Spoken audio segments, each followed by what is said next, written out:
بسم اللہ الرحمن الرحیم۔ السلام علیکم ناظرین، آج کی ویڈیو میں ہم آپ سے نماز عید کا طریقہ شیئر کریں گے۔ عموماً عیدگاہوں میں دیکھنے میں آتا ہے، چونکہ سال کے بعد نماز عید آتی ہے،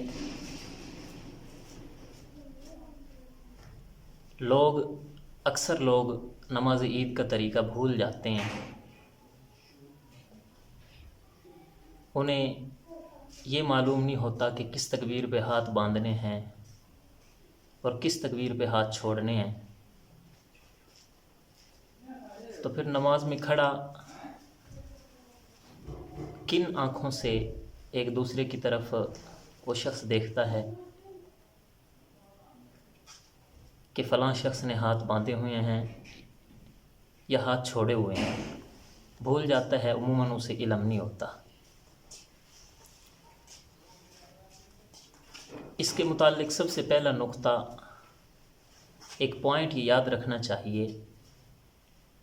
کہ ہر وہ تکبیر جس کے بعد کچھ پڑھا جاتا ہے، کچھ بھی ثنا وغیرہ پڑھی جاتی ہے یا قرات وغیرہ پڑھی جاتی ہے، اس کے بعد ہاتھ باندھنے ہوتے ہیں۔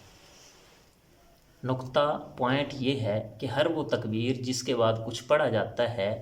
ثنا وغیرہ یا قرات وغیرہ، اس میں ہاتھ باندھنے ہوتے ہیں، نہ کہ چھوڑنے۔ مثال کے طور پہ سب سے پہلی تکبیر نماز عید میں جب کہی جاتی ہے اللہ اکبر، اللہ اکبر، تو اس کے بعد چونکہ ثنا پڑھی جاتی ہے، یہی وجہ ہے کہ پہلی تکبیر کے بعد ہاتھ باندھنے ہوتے ہیں۔ اللہ اکبر کہہ کر ہاتھ باندھنے ہوتے ہیں کیونکہ اس کے بعد ثنا پڑھی جاتی ہے۔ پھر دوسری تکبیر کے بعد کچھ نہیں پڑھنا ہوتا، اس لیے اللہ اکبر کہہ کر ہاتھ چھوڑ دیے جاتے ہیں۔ اسی طرح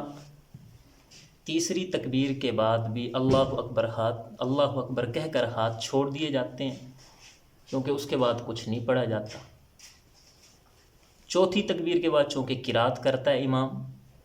قرات ہوتی ہے، اس لیے چوتھی تکبیر کے بعد اللہ اکبر کہہ کر ہاتھ باندھ لیے جاتے ہیں، اس کے بعد امام قرات کرتا ہے۔ قرات کے بعد رکوع، سجدہ، ایک رکعت کمپلیٹ ہو گئی، یعنی مکمل ہو گئی۔ دوسری رکعت کا طریقہ یہ ہے کہ پہلے امام قرات کرتا ہے، سورہ فاتحہ کے بعد سورت ملانا، پھر اس کے بعد 3 زائد تکبیریں کہنا ہوتی ہیں، ان تینوں تکبیروں میں اللہ اکبر ہاتھ چھوڑ دینی ہے پہلے تکبیر کے بعد، دوسری تکبیر کے بعد بھی اللہ اکبر ہاتھ چھوڑ دینے ہیں، تیسری تکبیر کے بعد بھی اللہ اکبر کہہ کر ہاتھ چھوڑ دینے ہیں، چوتھی تکبیر میں رکوع ہوتا ہے، رکوع پھر سجدہ، پھر تشہد وغیرہ، اس طرح نماز عید کا طریقہ مکمل ہو جاتا ہے۔ اور دیگر مسائل بھی یاد رکھیں کہ ایک شخص عیدگاہ میں اس وقت آیا جب امام تکبیریں کہہ کر قرات شروع کر چکا تھا، جب امام تکبیریں کہہ کر قرات شروع کر چکا تھا، اس وقت آیا، تو اب کیا کریں؟ اب وہ نیت باندھ کر جلدی جلدی ہاتھ اٹھائے بغیر 3 تکبیریں کہہ لے، نیت باندھ کر جلدی جلدی ہاتھ اٹھائے بغیر 3 تکبیریں کہہ لے، بس اس کی تکبیریں ہو گئی۔ اور اگر اس وقت آیا جب امام رکوع میں جا چکا تھا، وہ اس وقت آیا جب امام رکوع میں جا چکا تھا، تو اب وہ کیا کرے؟ اگر اسے یقین ہے کہ وہ کھڑے کھڑے 3 تکبیریں کہہ لے گا، امام رکوع سے نہیں اٹھے گا، تو وہ نیت باندھ کر قیام کی حالت میں 3 تکبیریں کہہ لے، پھر امام کے ساتھ رکوع میں شریک ہو جائے۔ اور اگر اسے شک ہے کہ میں تکبیریں کہوں گا تو امام رکوع سے سر اٹھا لے گا، تو وہ رکوع میں ہی چلا جائے، رکوع میں جا کر ہی جلدی جلدی 3 تکبیریں کہہ لے، اس کی تکبیریں مکمل ہو گئی۔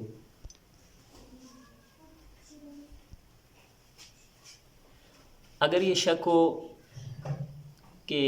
میں تکبیریں کہوں قیام کی حالت میں اور امام رکوع سے سر اٹھا لے گا،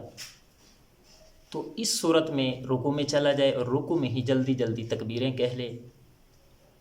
وہی بس اس کی تکبیریں ہو گئی۔ اور اگر یہ شک ہو کہ رکوع میں تکبیریں کہتے کہتے امام رکوع سے سر اٹھا لے گا، یا کوئی شخص رکوع میں گیا فوراً امام نے رکوع سے سر اٹھا لیا، تو بس اس کی تکبیریں ساکت ہو گئی، اس کی نماز عید بغیر تکبیروں کے امام کی تکبیریں ہی شمار کرتے ہوئے مکمل ہو گئی۔ اور ایک مسئلہ یہ ہے کہ ایک شخص اس وقت آیا جب ایک رکعت مکمل ہو چکی تھی، امام ایک رکعت پڑھا چکا تھا، تو اب وہ اپنی گئی ہوئی رکعت کیسے پوری کرے گا؟ شامی وغیرہ میں مسئلہ اس طرح لکھا ہوا ہے، فتاوی شامی میں مسئلہ اس طرح لکھا ہوا ہے کہ وہ اپنی رکعت اس طرح پوری کرے کہ دوسری رکعت تو امام کے ساتھ پڑھ لی، گئی ہوئی رکعت اس طرح پوری کرے کہ پہلے قرات کرے، پھر تکبیریں کہے 3 زائد تکبیریں، پھر رکوع کرے، جیسا کہ عام حالات میں نماز میں عید نماز میں امام دوسری رکعت پڑھاتا ہے۔ محترم ناظرین، یہ نماز عید کا طریقہ تھا۔